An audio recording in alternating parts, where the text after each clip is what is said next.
सर्वोच्च न्यायालय के जिस निर्णय का बार बार उल्लेख किया जाता है और हमारे विरोधी उसको अपने हिसाब से प्रयोग करते हैं, उसमें भी बहुत साफ देख लें कि 105 पेज के उस निर्णय में कहीं पर भी सर्वोच्च न्यायालय ने संसद के द्वारा दिल्ली के बारे में कानून बनाए जाने के विषय के ऊपर किसी प्रकार की कोई टिप्पणी नहीं की है। इसके बाद भी न्यायालय के आदेश में पैरा 161 और 162 को कई बार उल्लेख किया जाता है, परंतु यदि पूरे संदर्भ में देखें तो पैरा 86, 95 और पैरा 164F को पढ़ें तो वहां पर संसद के द्वारा दिल्ली के संदर्भ में किसी भी विषय के ऊपर कानून बनाने की शक्तियों का विधिवत अनुमोदन है, कहीं पर निगेशन नहीं है। और स्पष्टता के साथ इसकी आवश्यकता क्यों थी? ताकि शासकीय आदेश को एक विधायी शक्ति भी मिल सके, एग्जीक्यूटिव ऑर्डर को एक लेजिस्लेटिव पावर भी मिल सके। इसलिए उस अस्पष्टता को दूर करने के लिए to remove any an iota of suspicion यह आवश्यक था। इसलिए मैं इस बिल का समर्थन करता हूं। अब कई बार लोग कहते हैं साहब अध्यादेश की आवश्यकता क्यों थी? वैसे तो माननीय गृह मंत्री जी ने भी इस विषय को लोकसभा में बताया था। अभिषेक मनु सिंघवी जी ने कहा कि 19 तारीख को अध्यादेश क्यों आया। शायद उन्हें ध्यान हो कि दिल्ली सरकार में जैसे ही चंद दिनों में ताकत मिली तो सबसे पहले किन फाइलों के बारे में, सतर्कता के साथ सतर्कता विभाग की फाइलों के बारे में कार्रवाई की गई। मीडिया में प्राप्त समाचारों के अनुसार सतर्कता सचिव ने यह रिपोर्ट किया कि रात 9 बजे मंत्री के द्वारा उनको कॉल किया गया, सुबह 3 बजे तक वह कार्रवाई चलती रही, 76 से अधिक फाइलें मंगाई गईं और उन्होंने उपराज्यपाल महोदय को यह आशंका भी व्यक्त की कि उसमें कई ऐसी फाइलें थीं जो कि गोपनीय थीं और उसके अनुसार उन फाइलों में किसी भी प्रकार की छेड़छाड़ भी संभव है। अब मुझे बहुत आश्चर्य होता है कि दिल्ली में बाढ़ आई तो दिल्ली फ्लड कंट्रोल अथॉरिटी की बैठक तो 2 साल से नहीं हुई, मगर विजिलेंस की फाइलें ओवरनाइट सर्च की गई। तो मेरे विचार से, और ये सर 16 और 17 मई की रात का था, तो मानी हुई बात है जब ऐसी परिस्थिति नजर आएगी तो उसके 1-2 दिन के अंदर अध्यादेश की आवश्यकता महसूस होगी।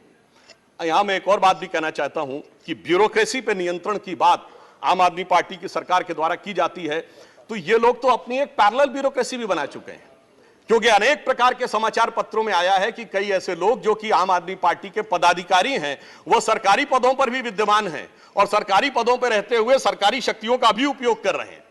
वैसे ये लोग बहुत दावा करते हैं कि उन्होंने बहुत सारी चीजें फ्री दिया, कुछ 100 रुपए दिल्ली की जनता को कुछ मामलों में फ्री मिला और अपने लोगों को कई मौकों पे, कई जगहों पे, दर्जनों से ऐसे लोग हैं जिनको लाख लाख 1.5 लाख की तनख्वाहें मिली।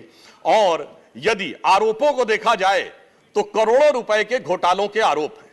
एक कहावत होती है, माले मुफ्त दिले बेरहम। तो मैं कहना चाहूंगा इनकी तो स्थिति यह है कि माले मुफ्त दिले बेरहम, दिल्ली पे सितम और करोड़ों हजम।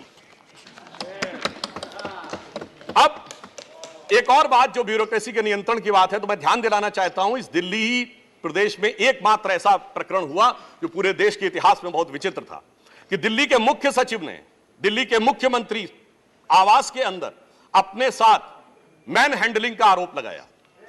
मेरे विचार से पूरे भारत के इतिहास में ऐसा कोई उदाहरण नहीं होगा कि इस प्रकार की बात, इस प्रकार का आरोप लगा हो और वह भी मुख्यमंत्री की उपस्थिति में लगा हो। यह दर्शाता है कि ब्यूरोक्रेसी को नियंत्रण करने की जो छटपटाहट है उसमें वास्तविकता में वो फितरत क्या है। और मैं एक टेक्निकल पॉइंट कहना चाहता हूं, दिल्ली का कोई स्टेट कैडर नहीं है, जैसे राज्यों का कैडर होता है तो राज्य का मुख्यमंत्री उस कैडर को नियंत्रित करता है। जो आईएएस और आईपीएस अधिकारी होते हुए यूनियन टेरिटरी कैडर में आते हैं, जब वो सारे राज्यों में, सारी केंद्र शासित राज्यों में उनका स्थानांतरण हो सकता है, तो मैं आपके माध्यम से विपक्ष से पूछना चाहता हूं कि यदि दिल्ली के एक अधिकारी का ट्रांसफर गोवा होना है और दिल्ली के सीएम की उस पर एब्सोल्यूट अथॉरिटी होगी तो यह कैसे संभव हो सकता है? इसलिए यह आवश्यक है कि इस विषय के ऊपर केंद्र सरकार की शक्तियां परिभाषित हो। अब एक दूसरी बात भी है, दिल्ली में स्टेट कैडर भी नहीं है, यानी जैसे स्टेट पब्लिक सर्विस कमीशन होता है और राज्य के कैडर होते हैं, तो यहां भी दानिक्स कैडर है। यानी दानिक्स कैडर में भी 3-4 यूनियन टेरिटरी आती हैं, दमन दीव और अन्य।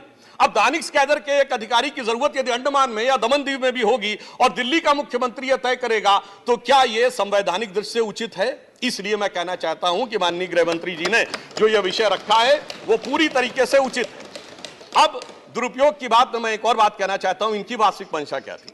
दिल्ली में एक जनरल फाइनेंशियल रूल 2019 है जो ये कहता है कि 10 करोड़ रुपए से अधिक का अगर किसी भी प्रकार का व्यय होगा तो वह मंत्री की शक्ति से बाहर होगा और वह एलजी के पास जाएगा। महोदय, इनके मुख्यमंत्री जी का जो मकान या वजीर आला का अजीमुशान महल बनाने के लिए जो बिल बने साहब, वो पूरे उसके एक साथ नहीं बने। 10 करोड़ से कम के 8.5, 8, 7.5, 9 करोड़ रुपए के डिफरेंट बिल बने। और एक मद ऐसा है जिसमें कि मुख्यमंत्री कार्यालय के कर्मचारियों के लिए, महोदय जानते कितने का बिल बना?